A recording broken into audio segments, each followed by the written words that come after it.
Okey. Untuk buah keras kalau kita letak, satu dia boleh memekatkan lauk kita, satu dia melemakkan. Dia daripada ke kacang tau. Jadi dia punya lemak tu lemak kepada kacang. Dan dia juga ada sedikit minyak. Assalamualaikum, hai semua viewers. Okey, hari ni Kak Zaidah nak share resepi masak merah berlemak santan. Kalau puan letak dekat pinggan, angkat, dia keluar darah.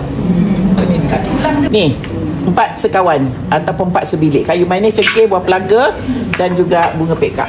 Kita bagi dia bau sekejap saja. Okey, kita masukkan bawang yang kita dah mayang atau kita dah iris. Tumis juga bawang putih yang kita dah mayang. Kita tunggu bawang dia ujung-ujung ni dah coklat. Ya. Okey, kita nak masuk lada yang kita dah kisar. Lada kering ya. Yang ini kena tumis lama sampai lada dia pecah minyak. Ya. Okey, saya kecilkan api sebab saya nak masukkan ni ya. Tomato puri.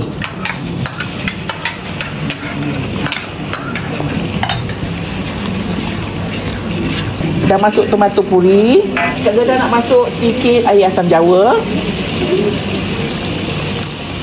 Okay, saya nak masuk garam.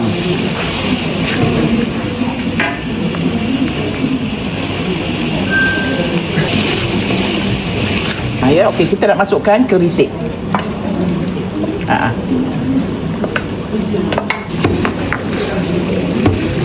Saya nak masuk sedikit gula. Lauk ni kena manis puan. Nampak saya tok gula banyak ya. Dia kena manis. Kalau tidak nanti dia masam. Okey. Dah bau kerisik dah. Kan? Alright, kita nak masukkan ayam ya.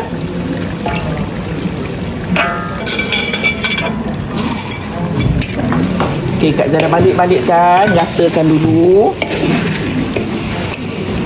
Okey, saya nak masukkan kicap. Kicap ni terpulang. Ikut masing-masing. Kicap apa yang puan pakai ya. Saya masukkan sedikit air.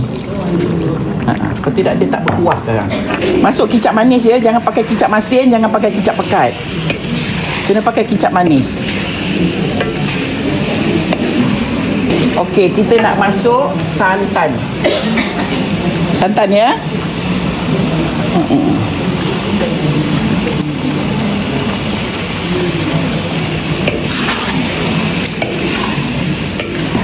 Lauk ni dia agak pekat. Dia tidak berkuah sangat. Ya, dia agak pekat. Okey, ada yang nak bertanya? Dan hari ni agak mungkin yang tengok Kak Zaidah masak, dia ni hari ni masak pula tahu pula gula. Lauk ni kena ada sedikit manis. Ya. Sedap lauk ni. Okey, dah masak dah lauk Kak Zaidah. Lauk ni sedap. Boleh masak, tak payah pakai blender. Alhamdulillah, dah pun siap resepi kita hari ni, iaitu masak merah berlemak santan buat tetamu Kak Zaidah. Untuk perempuan di luar sana, selamat mencuba.